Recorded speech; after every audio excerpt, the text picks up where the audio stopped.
Bismillahirrahmanirrahim. Assalamualaikum warahmatullahi wabarakatuh. Pertama, mari kita bersyukur pada Allah Subhanahu wa taala atas segala nikmatnya pada kesempatan ini.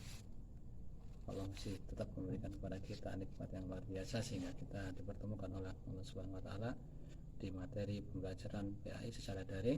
Mudah-mudahan dapat bermanfaat bagi kita semua, khususnya anak-anak sekalian. Salawat dan salam tentu kita tak lupakan, kita panjatkan pada baginda kita Nabi Allah Sallallahu Alaihi Wasallam, yaitu Nabi Muhammad. Mari kita senantiasa untuk memperbanyak salawatnya. Anak-anak sekalian, pada kesempatan ini kita masuk pada bagian kedua, bab kedua, yaitu materi mengimani qada dan qadar. Seperti yang kita ketahui bahwa ada rukun iman, yaitu rukun arkanul iman huwa sittah. Ada rukun iman itu ada 6, dan salah satunya adalah beriman kepada qada dan qadar. Kalau kemarin kita bicara tentang rukun iman yang kelima, yaitu beriman kepada hari akhir, sekarang kita coba untuk membahas tentang rukun iman, yaitu mengimani qada dan qadar. Anak-anak sekalian, bahwa segala sesuatu yang ada di dunia ini sudah Allah tetapkan, yaitu ketetapan Allah, ya. Nah, ketetapan Allah ini yang disebut dengan takdir. Kalau bahasa kita keseharian kita adalah bahasa takdir. Sedangkan kata qada menurut bahasa berarti keputusan ataupun ketetapan. Sedangkan qada secara istilah artinya adalah keputusan dan ketetapan Allah Subhanahu wa taala yang sudah pasti terhadap sesuatu yang terjadi terhadap diri manusia. Nah, saya katakan tadi bahwa qada dan qadar, atau yang biasa kita sebut dalam istilah sehari-hari adalah takdir itu, maka coba kita lihat macam-macam takdir, ya. Nah, takdir satu yaitu adalah takdir mubram. Yang kedua adalah takdir mu'allaq. Yang pertama kita bahas takdir mubram, ialah takdir yang terjadi atau harus diterima oleh semua makhluk dan tidak dapat dielakkan lagi. Ya, jadi takdir mubram ini adalah takdir yang sudah terjadi ada dalam diri manusia, dalam diri makhluk, dan itu tidak bisa terjadi lagi. Contoh adalah jenis kelamin, kemudian warna kulit, terus kelahiran, kemudian kematian, atau orang tua kita juga bagian dari itu. Artinya jenis kelamin kita, laki-laki atau perempuan, itu sudah ditentukan oleh Allah Subhanahu wa taala. Maka kalau ada zaman sekarang itu ada transgender dan sebagainya, merubah jenis kelamin tanpa didasari syariat Islam yang sesuai atau dasar-dasar hukum yang sesuai, maka itu bagian daripada perbuatan haram yang diharamkan oleh Allah Subhanahu wa taala. Jadi takdir berkaitan dengan jenis kelamin itu adalah takdir mubram yang itu sudah terjadi pada diri manusia dan itu tidak boleh diganti. Laki-laki jadi perempuan ataupun jadi laki-laki. Kemudian warna kulit juga semua sudah ditentukan oleh Allah Subhanahu wa taala.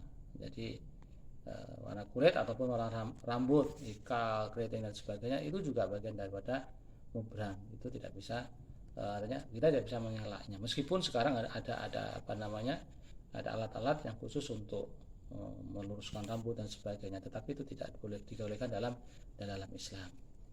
Kemudian termasuk kematian, kelahiran kita jam berapa, waktu kapan kita lahir, itu juga Allah sudah tentukan.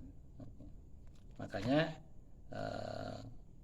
dengan takdir mubram ini hikmahnya adalah agar kita menjadi manusia betul taat kepada Allah, menerima apapun keputusan Allah Subhanahu wa taala yang Allah sudah tentukan pada diri kita, sehingga bahwa manusia itu sebenarnya terbatas. Kita berasal dari Allah, kita diciptakan oleh Allah, dan kemudian kita itu bentuk seperti kita ini adalah bagian dari ciptaan dari Allah Subhanahu wa taala. Supaya apa?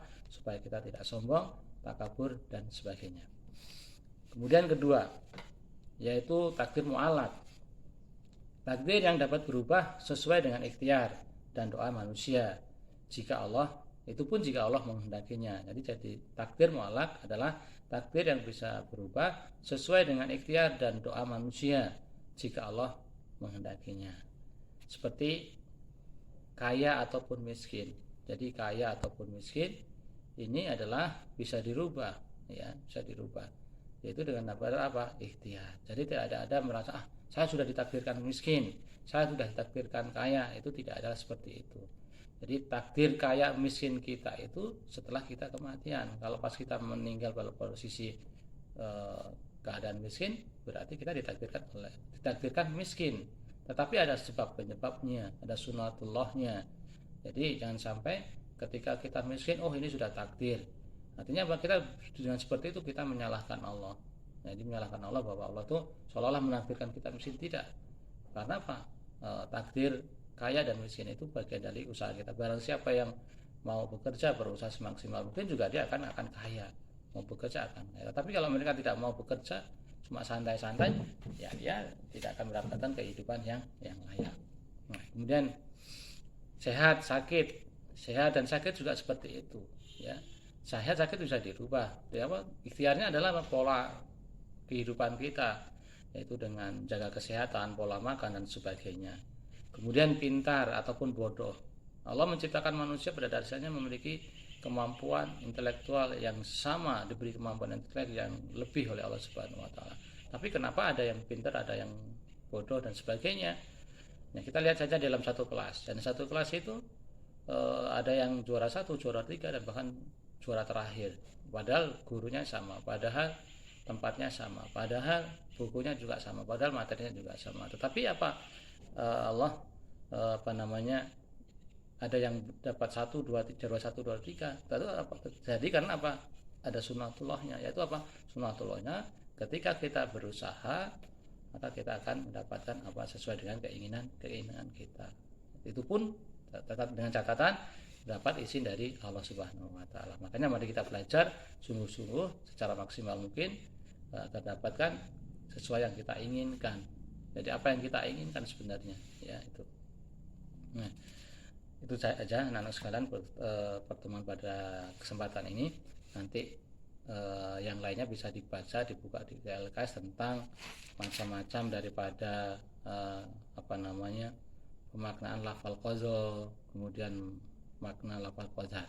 Di situ nanti akan Anda bisa buka di buku-buku LKS-nya, di pedomannya.